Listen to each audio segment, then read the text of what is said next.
Hey everyone, I'm Jonathan with H&J. I am a new member to the team that was added in December 2023.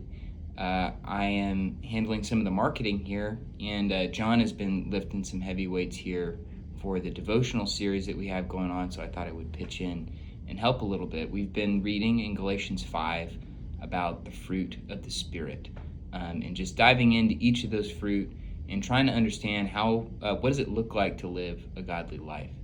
So just to remind you, the fruits of the Spirit are love, joy, peace, patience, kindness, goodness, faithfulness, gentleness, and self-control. So each of these fruit are really just an indication of a life that you're already spending with God. It's coming up out of a relationship that you have with Him. And we learned from the first video that we're really at odds with our flesh while we're living this relationship with God. And so in order to really bear fruit, in order to show that we're following God, we have to feed the Spirit. We have to walk in the Spirit instead of feeding our sinful nature.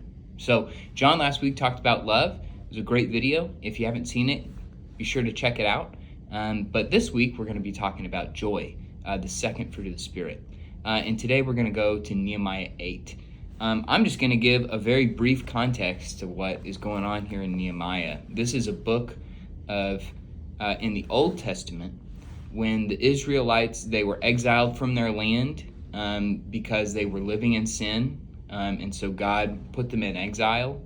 They were there for quite some time, and then they came back to the Promised Land because God said that He would rebuild them as a people. And so they come back, and this is a people that has been through a lot. They had lost a lot of hope in that time in exile, kind of thinking that they would never come back to their homeland and that they would be lost.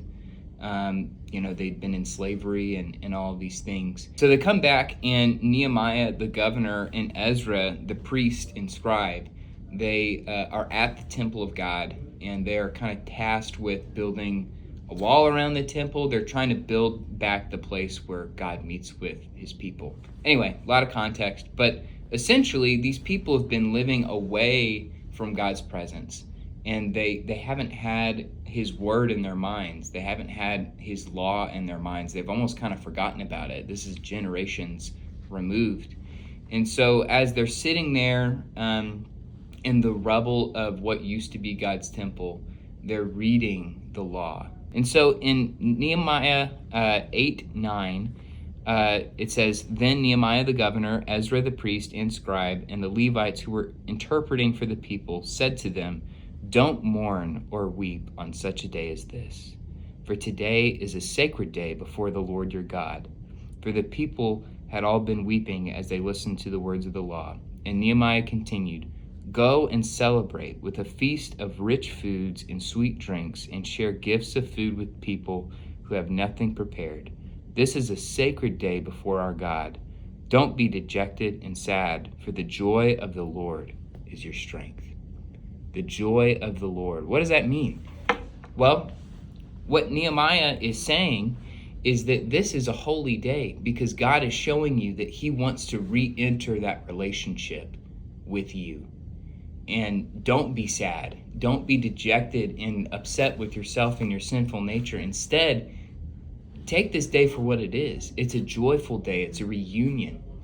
And I think a lot of us need to hear that today, because maybe you've been living a life apart from God, and maybe watching these devotional videos, it's convicting you, which is good, but then you're coming in with this guilty conscience to the point where you feel like, I can't even be near God.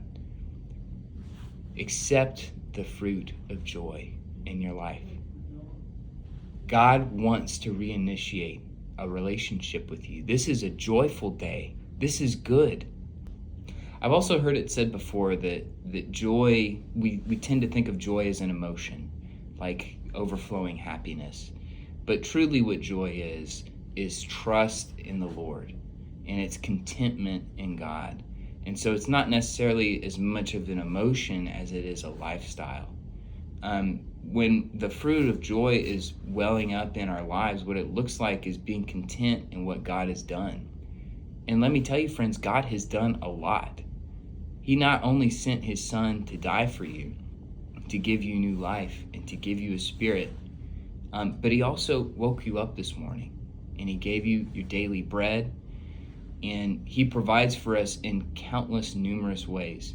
I'll never forget how much joy I see in Christians that live in other countries where they are persecuted, where they're hunted down, all these things, but they just have this wellspring of life. And I can tell you right now that God wants to cultivate that in you through the fruit of joy. So anyway, again, my name is Jonathan. I'm the newest member of the team, and we love you here at H&J. If you need anything, you can always reach out to me personally. So you guys have a blessed day.